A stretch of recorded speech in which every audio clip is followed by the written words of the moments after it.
All right, YouTube. Spicer indicated that it was likely that the White House was going to begin enforcing federal pot guidelines. Now, constitutionally speaking, Trump's hands are tied on this issue. The government is required to enforce those guidelines that have been made. It's their responsibility. It is neglectful at the very least and at worst unconstitutional what Obama did, ignoring federal sentencing laws regarding these things. However, I don't think that Trump is anti-pot at all. He's made it clear, and this doesn't change that, he supports medical marijuana. He's spoken before about how he believes it's predominantly a states' rights issue. Now, go into the mind of Trump, knowing what we know about him based on the primaries and the general election. What does he often do? He often sets himself up in a situation where he can't really lose. And I think this is one of those times where he's grandstanding for the minority of the population that is still against recreational marijuana. And he's actually going to end up appeasing the rest of the population, those that think it's a states' rights issue or approve of it.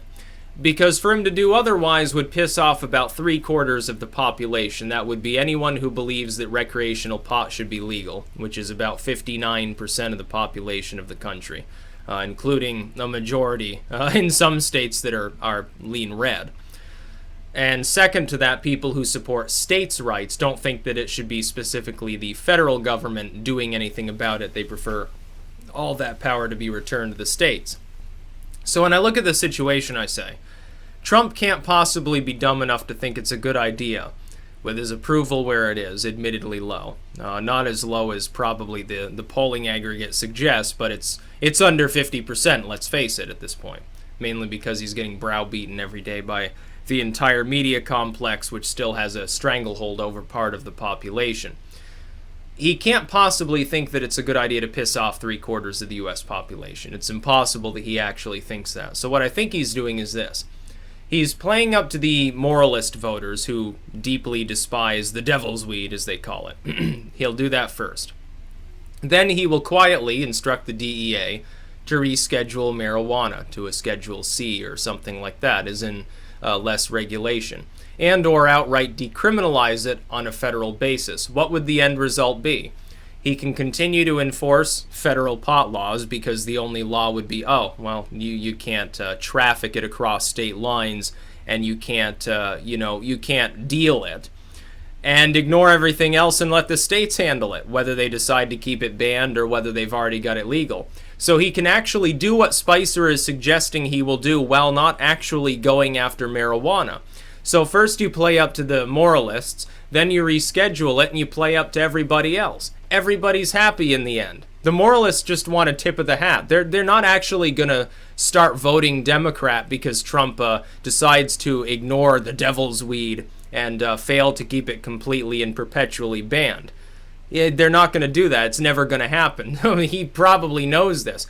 He's probably sitting there chuckling as people worry about this, like all the medical pot industry. Do you honestly think that Trump is crazy enough to march into a state like Colorado that he probably wants to turn red again if he decides to run in 4 years?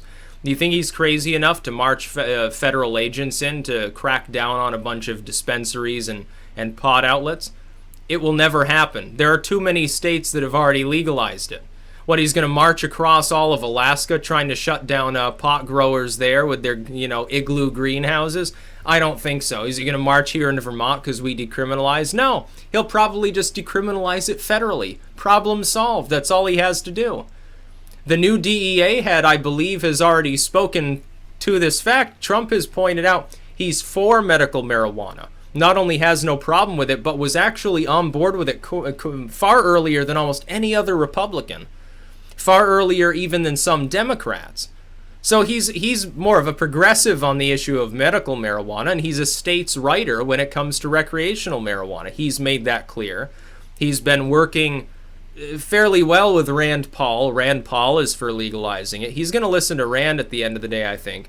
And he'll just say, the DEA needs to reclassify it. I'm not convinced.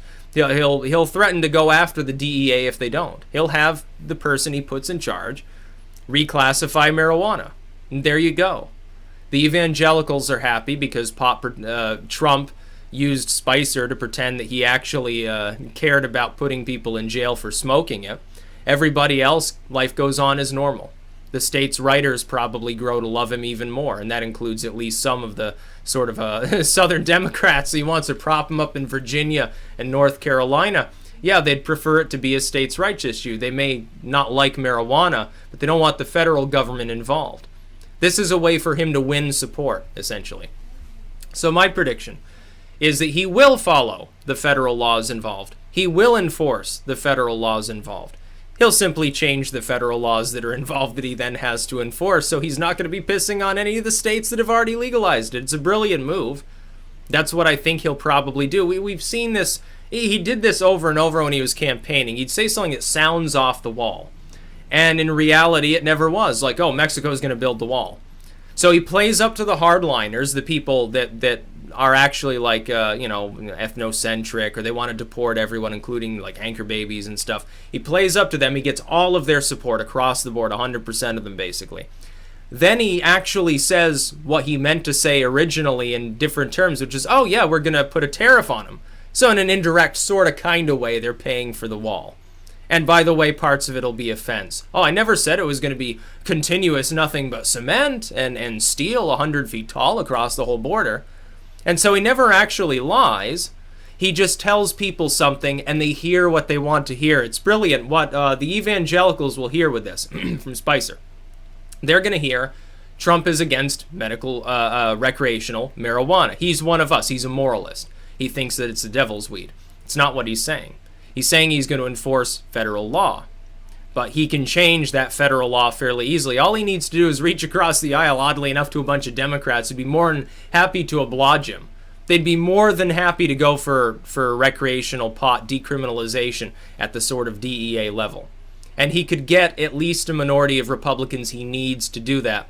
Now, he'll feed the line to the McCains of the party. Oh, it's an overture to them to get them to fucking shut up so we can work with them so we don't have the constant whining. And they'll be placated by that argument. They're not going to stand in the way. Look at the polling on medical and recreational marijuana. They're not dumb enough to do that. It'd be like going back to the gay marriage issue, which will never happen. So yeah, win-win for Trump. He can't lose with this argument. If he does what I think he's going to do, it'll actually be good for the pod industry in the United States. He probably sees it as an economic opportunity.